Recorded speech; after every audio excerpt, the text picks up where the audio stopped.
Hello everybody, today we're going to talk about Amazon S3 versioning. As you can see, I'm already logged into the AWS Management Console. And from here, I can access S3. So I'm going to use the find services to type in S3 so that I can access the Management Console. Once we're here, we need to create a bucket. And remember that when we're creating a bucket, it needs to have a universally unique name. So I'm going to type in Chris-demo1, which looks like it's unique.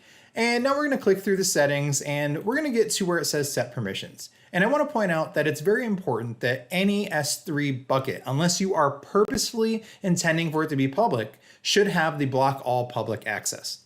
So it does. I'm going to go ahead and click next. And then we're going to create my bucket.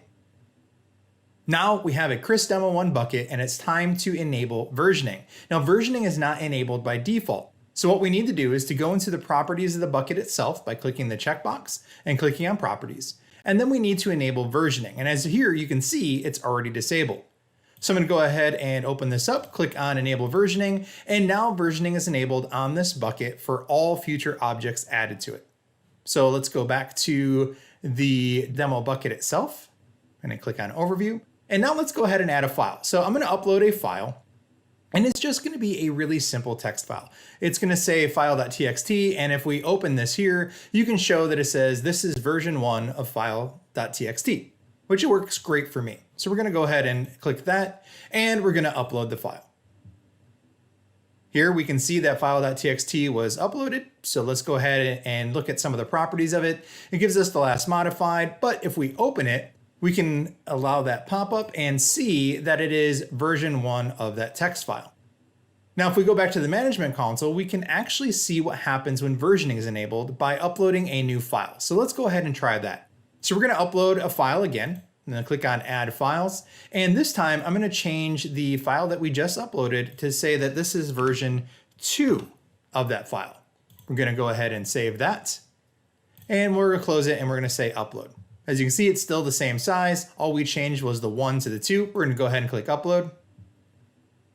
And now it's been uploaded and the modified data is changed. If I click into the file again and I click on open, I can show that this now says this is version 2 of the file.txt. Fantastic.